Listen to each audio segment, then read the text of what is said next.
시편 49편 마지막 부분 13절에서 20절까지 깨달음의 지혜라는 제목으로 하나님 말씀 나누도록 하겠습니다.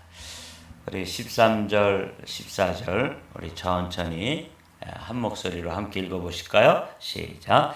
이것이 바로 어리석은 자들의 길이며 그들의 말을 기뻐하는 자들의 종말이로다. 셀라. 그들은 양같이 소홀에 두기로 작정되었으니 사망이 그들의 목자일 것이라. 정직한 자들이 아침에 그들을 다스리리니 그들의 아름다움을 소멸하고 수월이 그들의 거처가 되리라. 아멘. 이 시편 49편은 지혜의 시다 그렇게 되어 있어요. 이것은 고라 자손들이 우리 인생을 이렇게 보면서 인생에 어디에다가 목적을 두고 어떤 삶을 추구해야 되는지에 대해서 가르쳐 주시는 하나님의 지혜가 있어요. 그 지혜라는 게 뭘까? 오늘은 지혜란 깨달음이다. 이렇게 여러분들이 한 센텐스로 마음에 간직하시고 하루를 출발하면서 지혜를 구하시기를 바랍니다. 이것이 바로 어리석은 자들의 길이며 그들의 말을 기뻐하는 자들의 종말이다.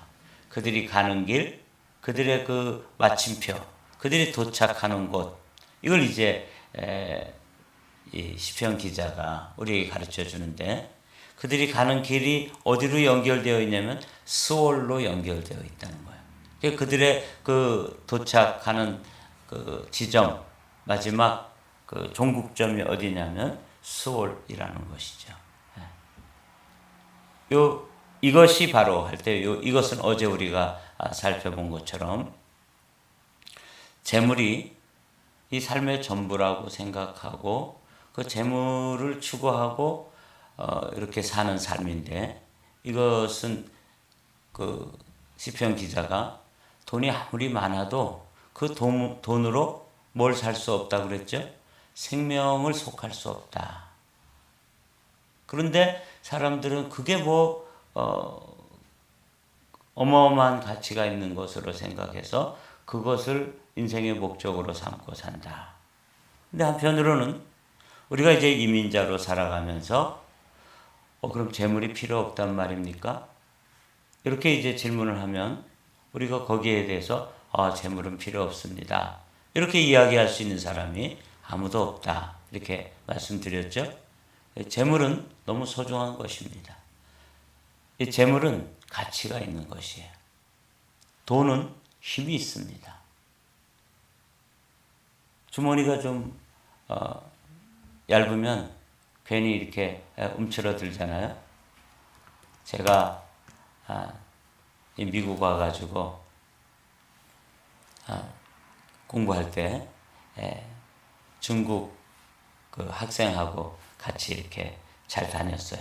다른 사람들은 다 나이가 젊은데 그 사람하고 저하고만 나이가 좀 많아서 그냥 갑자기 마음이 이렇게 통하고, 말은 잘 안 통하지만 하여간 그래도 같이 다니고 그랬는데 어느 날 아침에 자기하고 같이 식사를 하러 가자고 그러더라고요. 지금 생각하니 거기 어디냐면 알함브라예요. 그 이제 중국 타운이 있잖아요. 거기 가서 아침을 먹는데 그 사람들은 무슨 이렇게 콩물 같은 거 이렇게 거기다 설탕을 넣어가지고 달콤하게 해가지고 들 먹더라고요. 그리고 무슨 계란 같은 거 이런 거 부치기 같은 건데 하여튼 뭔지 모르겠어요. 그걸 이제 부쳐서 아침에 이렇게 한 잔 마시면서 그걸 먹는데, 나중에 이제 알고 보니까 페이할 때 저는 그냥 아침 먹으러 가자 그래서 돈을 하나도 안 가지고 갔는데, 이 중국 사람들은 자기가 먹은 거 자기가 페이하더라고요. 그래서 그 콩물을 마시는데 이제 나 돈이 없잖아요. 그런데 나중에 이걸 어떻게 이 사람한테 설명하고 그렇게 해야 되는지, 하여튼 그걸 어떻게 마셨는고 어떻게 먹었는지 모르겠어요. 지금도 아주 그때의 그 당혹스러움이라는 건 이루 말할 수가 없죠. 돈은 그 돈이고 몇 푼 없다는 것, 그 아침 브렉퍼스트 먹을 수 있는 돈이 없을 때 그때 제 초라함과 또 그 당황스러움이라는 건 뭐 이루 말할 수가 없었어요. 그래서 이제 사정을 하여튼 안 되는 영어로 하여튼 설명을 하고 나중에 이제 갚았는데 그 사람들은 자기가 먹으러 가자 그러고도 각자 내니까 그때 제가 야, 이 돈이라는 게 이렇게 힘이 있는 거구나. 그러나 이게 이제 우리가 어제 살펴본 것처럼 돈이 가지는 가치가 있는데 이 가치가 어떤 가치냐 하는 것을 깨닫는 게 뭐라고요? 지혜다 그 말이에요. 이것을 깨달으면 인생에 있어서 어마어마한 부분에 질서가 잡힌다. 어제 이제 거기까지 우리가 말씀을 나눴는데 오늘도 뒷부분에 가서 그 말씀을 좀 나눠보도록 하죠. 여기서도 이제 그렇게 이 세상에 있는 것, 꼭 재물뿐만 아니라 영원하지 않은 것에 대해서 가치를 두고 그것을 목적으로 삼아서 살게 되는 사람들에 대해서 그 결국을 이 시편 기자가 우리에게 가르쳐 주는 거예요. 이것이 바로 어리석은 자들의 길이며 이 어리석다는 것은 한마디로 말하면 깨달음이 없는 거죠.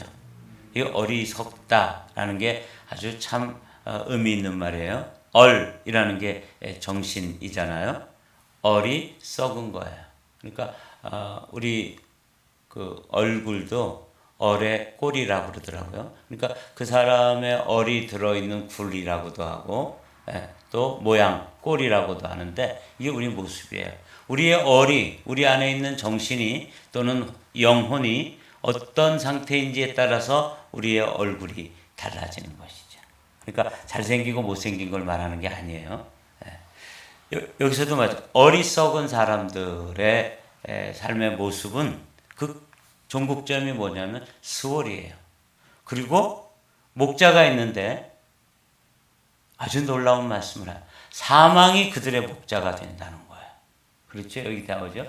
그들은 양같이 수월에 두기로 작정되었으니 그렇게 이 세상에서 깨달음이 없고 어리석은 삶을 사는 사람들에게 예비되어 있는 것은 수월이고 그 수월의 양처럼 양 우리에 가두는 것처럼 그 수월이 이제 음부고 지옥인데 음부와 지옥이 그들의 양 우리가 된다면 그들의 목자는 누구냐면 사망이라는 거예요. 이거 뭐 좀 심각하지 않아요?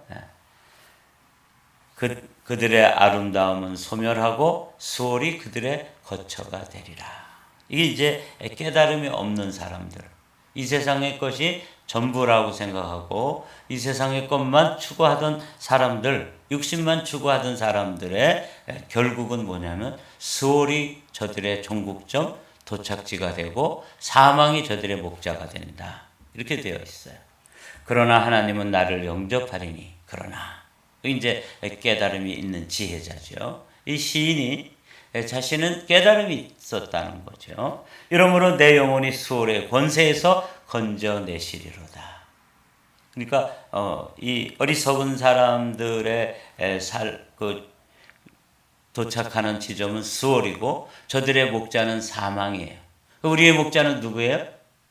여호와는 나의 목자시니 그렇게 되어 있잖아요. 아주 극명한 대조를 보이고 있죠. 어리석은 자들 그리고 빨간 하이라이트로 되어 있는데 정직한 자들 이렇게 대조를 이루면서 시인은 우리에게 깨닫도록 이 길을 제시해 주시는 거죠. 그러므로 사람이 치부하여 그의 집에 영광이 더할 때 너는 두려워하지 말아라. 누가 잘 되고 뭐 이렇게 이 세상의 것만을 가지고 사는데도 아주 뭔가 이렇게 부가 늘어나고 그 다음에 뭐 일이 잘 되고 그럴 때도 그것 때문에 두려워할 필요 없다. 이렇게 얘기하는 것이죠. 그가 죽음에 이 세상의 삶이 이제 한번 끝나는 부분이 있는데 그게 매듭이 지어질 때가 이제 죽음이라는 것이죠. 그래서 이 지혜자는 우리의 삶에 반드시 오메가 포인트 실존적으로 개인에게 있어서도 마지막 순간이 있고 역사적으로 전 우주적으로도 마지막 순간이 있는데 우주적 종말과 우리 개인이 가지는 실존적 종말이 있다는 것을 이야기해 주는 거죠. 그가 죽음에 가져가는 것이 없고 그의 영광이 그를 따라가지 못하미로다. 그렇게 많이 쌓아놓았던 재물, 그렇게 많이 추구했던 명예, 그리고 지위, 이런 것들이 그를 따라가지 못하더라는 거죠. 저는 이거 봤어요. 제가 서울에서 부교육자로 목회할 때 한 번은 아주 정말 안타까운 장례식을 치른 적이 있어요. 근데 그분은 37, 8 정도 된 그 박사인데 우리나라의 지질학에 관한 1호 박사래요.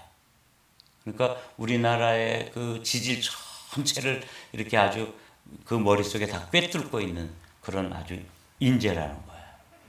그래서 그 장관까지 그분의 그 장례식에 나왔더라고요. 그랬는데 그 사람, 그 장모님이죠. 장모님이 자기 딸을 생각하니까 그 30 몇 살에 이제 31, 2살에 과부가 됐으니까 이거 얼마나 안타까워요. 그러니까 그 부인보다 장모님이 그렇게 울면서 저한테 이렇게 매달리는 거예요. 목사님, 우리 사위 좀 살려주세요. 야, 가운 입고 이제 장례 집례하는데 집례를 못할 정도로 막 매달리고 막 기절했다가 또 깨어나서 그러고 이러시더라고요. 네. 그런데 그 장례식 이제 하니까 정말 거기에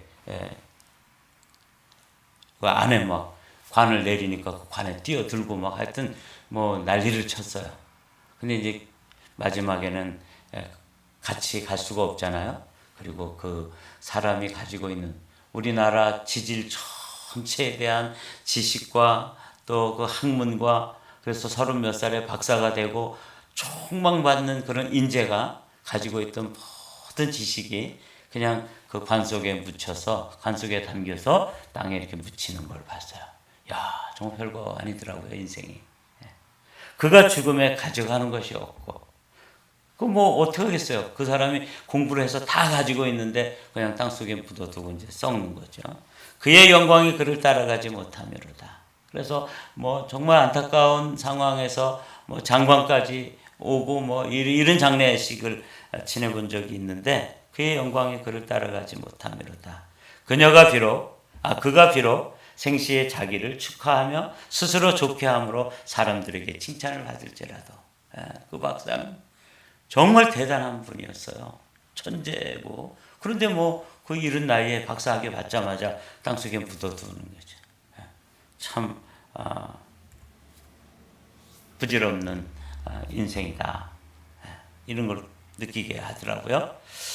자, 오늘 이제 이 시편 기자의 그런 인생을 쭉 보면서 아무리 많이 쌓아놔도 그거 가져갈 수도 없고 그거 아무것도 아니고 지식이 그렇게 대단한 우리나라의 지질 전반에 관한 그 지식을 가지고 박사학위를 가지고 사람들이 칭찬을 받고 천재라 그러고 이래도 그 어디다 쓰냐고요. 그 머릿속에 들어있는 거 가지고 땅속에 꽝꽝 묻어버려야 되는데 그들은 그들의 역대 조상들에게로 돌아가리니 여기도 돌아간다 그게 나오죠. 우리나라 사람들이 죽음에 대해서 아주 잘 표현했어요. 기독교식으로는 소천이라고 부르잖아요. 하나님께서 하늘에서 부르셨다. 그런데 이제 우리나라에서는 돌아가셨다 그러죠. 돌아가셨다는 건 온 데가 있다는 거죠. 어딘가에서 와서 살다가 어딘가로 이제 돌아가는 이게 이제 인생인데 그들은 그들의 역대 조상에게로 돌아가리니 영원히 빛을 보지 못하리로다. 이제는 빛이 없는 곳으로 가는 거예요. 왜냐하면 자기가 그 삶을 추구했고 그 길로 갔고 그 종국점이 어디예요? 수월이라는 거잖아요. 수월은 빛이 없는 곳이에요. 그리고 이제 결론적으로 오늘 우리에게 주시는 이 말씀은 우리가 이건 외워둬야 돼요.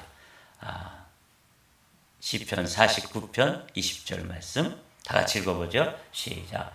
존귀하나 깨닫지 못하는 사람은 멸망하는 짐승 같도다. 이 존귀하나라는 말은 인생은 하나님의 형상으로 지음을 받았기 때문에 사람은 얼마나 존귀한 존재인지 몰라요. 우리가 그렇게 존귀한 사람, 존귀한 존재라는 것이죠. 그런데 중요한 것은 이 존귀한 존재가 정말 존귀함으로 남아있으려면 뭐가 있어야 된다는 거예요? 지혜가 있어야 된다. 그 지혜를 오늘 시편 49편 20절에서는 뭐라고 말씀해 주시는 거예요? 깨달음이라고 말씀해 주시는 거죠. 이렇게 깨달음이 없는 사람은 비록 존귀한 인생이지만 뭐가 같다? 그냥 고깃덩어리에 불과하다. 멸망하는 짐승. 좀 더 험하게 표현해 볼까요? 개나 돼지에 불과하다는 거예요. 이게 이제 이 지혜자가 우리에게 어떻게 인생을 깨닫고 살아야 하는지에 대해서 들려주시는 말씀이에요. 자, 우리 성도들에게 있어서 이 가치는 두 가지 가치가 있어요. 저 위에 있는 거 보실까요? 무슨 가치가 있어요? 목적 가치. 그 다음에 정말 가치는 있는데 도구적 가치가 있어요. 도구적 가치라는 거는 이런 거예요. 일시적으로 이 땅에서 살아가는데 필요한 것들 중에서 아주 대표적인 것 재물이에요. 재물뿐만 아니에요. 우리에게 건강, 또 명예, 또는 지위, 또 이 땅에서의 성공, 이런 것들 가치 있죠. 높은 학위. 제가 예화로 들었던 그분도 이렇게 이런 걸 가진 거예요. 명예도 가지고 박사학위라고 하는 명예, 그거 가지고 있는 세상에 우리나라 땅 전반에 관해서 다 지질 연구를 해가지고 어느 층에는 뭐가 들어있고 그게 그 사람 그냥 가면서 다 날아가 버린 거죠. 이런 것들은 이 도구적 가치라는 것은 가치가 있다는 말이에요. 가치가 있는데 이게 일시적 가치가 있다는 거예요. 어디에서만? 이 땅에 한해서만 가치가 있는 것. 그 중에 대표적인 게 재물인데 이 시편 49편에서는 그것을 목적으로 삼고 살다가 보니까 그 결론이 어디라고요? 수월이고 그 목자가 누가 되는 거예요? 사망이라는 거예요. 이게 이제 이 시편 기자가 가르쳐 주면서 사람은 존귀한 존재인데 그 존귀한 존재가 정말 존귀해지려면 뭐가 있어야 된다고요? 깨달음을 가지고 살아야 된다. 이게 지혜다. 그렇게 말하는 거예요. 지혜란 깨달음이다. 오늘 아침에 그 말씀을 마음에 새기고 또 우리 신앙생활을 하는 데 있어서 벌써 3월이에요. 세상에 어쩌면 이렇게 시간이 정말 쏜 화살 같다고 하더니 그냥 이렇게 날아가고 있잖아요. 이제 모세가 시간이 날아간다. 시편 90편에 그렇게 노래하고 있는데 모세도 아마 그 광야에 나와서 200만 명 정도의 사람들, 장정만 60만 명이니까 200만 명 정도의 사람들이 나왔는데 거기 새로 태어난 사람들 말고 그 사람들 장정들을 다 장례 지냈어요. 그러니까 저는 장례식 그래도 꽤 많이 지내봤는데도 모세만큼 장례식을 많이 못 치른 거죠. 그리고 여호수아와 갈렙 외에는 자기도 이제 광야에서 떠나야 되는데 그러면서 그 사람들이 날아가는 것, 그 사람들이 세상을 떠나는 것이 아주 날아간다고 그랬는데 이게 이제 깨달은 거죠. 그래서 시편 90편에 보면 지혜를 주십시오. 나의 남은 날을 계수하는 지혜를 주십시오. 이렇게 이제 모세가 기도하잖아요. 우리는 오늘 이 가치를 깨닫는 지혜를 하나님 앞에 구해야 합니다. 이 목적 가치라는 건 영원한 가치예요. 대표적인 게 생명, 그리고 이제 믿음, 소망, 사랑하는 것만 남는 거잖아요. 그렇죠? 이런 것들이 영원한 가치예요. 그러니까 우리가 이제 이민자로 살아가면서 열심히 일하고 또 신앙생활하고 이렇게 새벽을 깨우며 하나님 앞에 믿음으로 살려고 노력하는데 여러분들이 이제 이 성도에게 있어서 정말 가치 있는 게 뭐냐? 어떤 것들은 가치는 있는데 이 땅에서만 필요한 거, 또 있으면 편리하고 이런 것들 대표적으로 재물, 성공, 지위, 건강, 명예 이런 것들이 도구적 가치라고 한다면 목적적 가치, 우리 인생의 목적으로 삼고 이것을 위해서 살면 결코 후회하지 않는 것, 이게 뭐예요? 영생. 생명이죠. 그리고 믿음, 하나님을 사랑하고 이웃을 사랑하는 것, 하나님 나라에 대한 소망, 이런 것에 가치를 두고 살면은, 그러니까 우리 한마음교회도 이제 가치가 거기에 있는 거예요. 핵심 가치가 뭐냐? 저는 생명이라고 생각합니다. 그래서 열심히 신앙생활해서 영생을 소유하고 영생을 누리다가 가보니까 그게 맞은 거죠.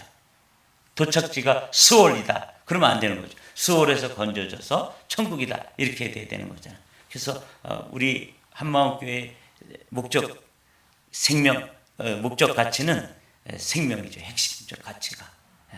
그래서 생명의 역사가 막 일어나는 거, 이게 부흥이고요. 그렇죠?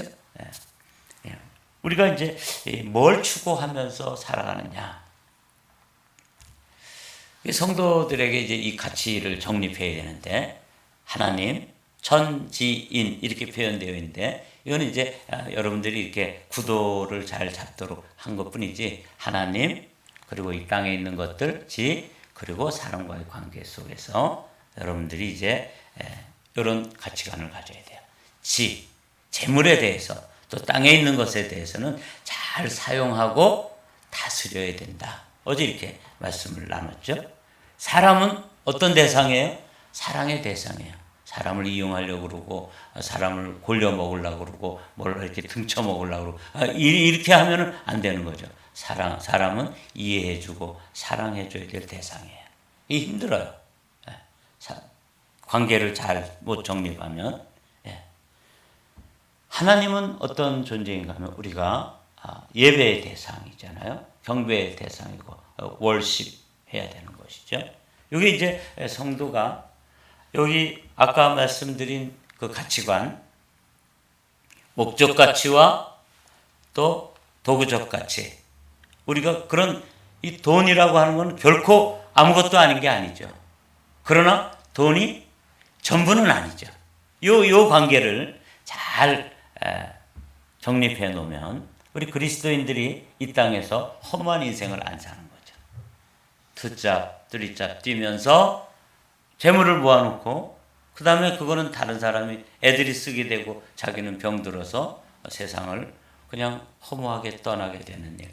그런 일도 저는 또 베이커스필드에서 목회하면서 보았습니다.